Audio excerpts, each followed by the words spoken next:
राधे राधे भक्तों, आज हम सभी भगवत गीता से कुछ आध्यात्मिक बातें करेंगे जो हमारे जीवन से होगी। तो आज हम बात करेंगे कर्म फल के विषय में। तो कर्म फल क्या होता है? कर्म यानी कार्य जो हम करते हैं, और फल उस कार्य का परिणाम जिसे हम कर्म फल कहते हैं। तो इतना तो हम सभी को ज्ञात है कि हमारे जो कर्म होते हैं उसी के अनुसार हमारा फल होता है। हम जैसे कर्म करते हैं वैसे ही हमें फल प्राप्त होते हैं। जैसा हमें कहने सुनने को भी मिलता है कि करो जैसा भरो वैसा। तो यह बात बिल्कुल सत्य है कि जिस प्रकार हमारे कर्म होते हैं उसी अनुसार हमारे फल भी होते हैं। तो यदि हमारा जो जीवन है ये यदि अच्छे मार्ग में, अच्छे दिशा में चले या फिर बुरे मार्ग पर, गलत दिशा में चले, यह सभी हमारे कर्म के अनुसार ही होते हैं। यदि हमारा जीवन अविनाश की ओर बढ़ रहा है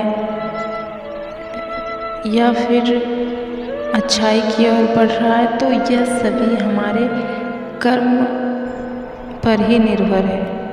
हम कैसे कर्म करते हैं उस पर निर्भर है। तो इसका उत्तरदायित्व कोई और नहीं, ईश्वर नहीं, या फिर कोई अन्य व्यक्ति, या फिर कोई और नहीं, केवल हम होते हैं। हमारे कर्म होते हैं जो हमारे जीवन का मार्ग निर्धारित करते हैं। हमें सुख भोगना है या दुख, यह हमारा कर्म ही बताता है जो हम वर्तमान में करते हैं।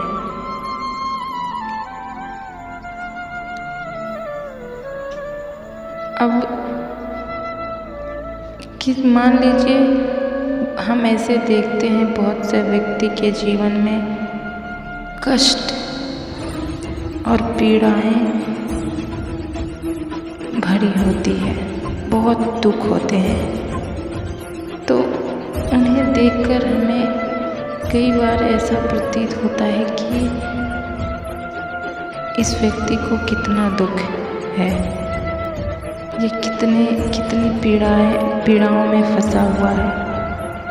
हमें उस पर दया आ जाती है, या फिर उनके लिए हम स्वयं को चिंतित करते हैं। हमारे मन को भी पीड़ा होती है, ठेस होती है कि इतना दुख एक व्यक्ति को ही क्यों। तो ऐसा हमें प्रतीत होता है कि उसे बहुत पीड़ाएं, दुख भोगने पड़ रहे हैं, किंतु वह उसका कर्म ही होता है जो उसे उस परिस्थिति में डालता है। उसे वह ईश्वर ने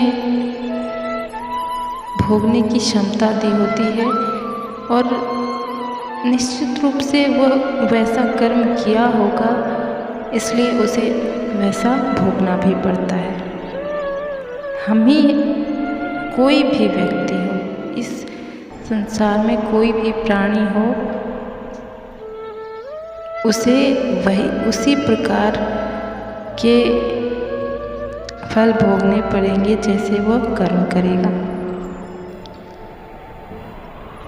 तो इसीलिए किसी भी व्यक्ति को या किसी भी जीव को भूल कर भी कोई पीड़ा दुख ना दें, उनकी सहायता करें, उनके लिए अच्छा सोचें, अच्छा करें, किसी का भी अहित मत सोचिए। बस किसी का भी कभी अपने मन में यह ख्याल लाइए ही मत कि हमें किसी से ईर्ष्या या द्वेष रखना है। सभी अपने हैं, ऐसा मानिए। सभी ईश्वर ने सभी को एक समान बनाया है, तो एक समान देखिए। हमारा कोई अधिकार नहीं है किसी को भी,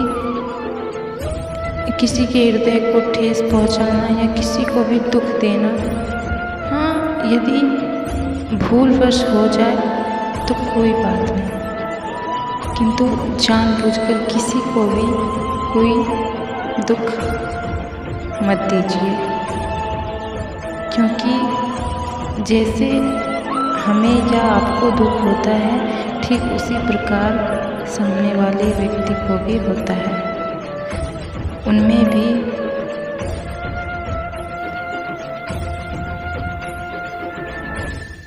दुख या पीड़ा जो भी हो,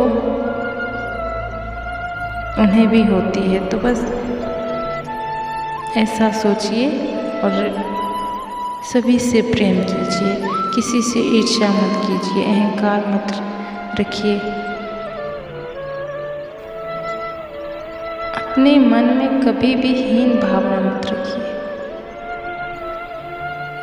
यह हमारा जीवन ईश्वर की देन है और हमें सभी से प्रेम करना चाहिए, क्योंकि यहाँ से हम कोई वस्तु या कुछ भी सदैव के लिए अर्जित नहीं करके रख सकते हैं। हमें यदि कुछ अर्जित हम करेंगे तो वो केवल हमारा कर्म होगा और यही गिनती होगा ईश्वर की दृष्टि में। तो हमें यह अच्छी तरीके से पूरी सच्चाई से करना है, ताकि हमें ईश्वर के समक्ष अपनी नजरें ना चुरानी पड़े, हमें उनसे भय ना हो कि हमने कुछ गलत किया है। बस इतनी सी सच्चाई रखिए अपने भीतर, बाकी सब कुछ ठीक है और होगा।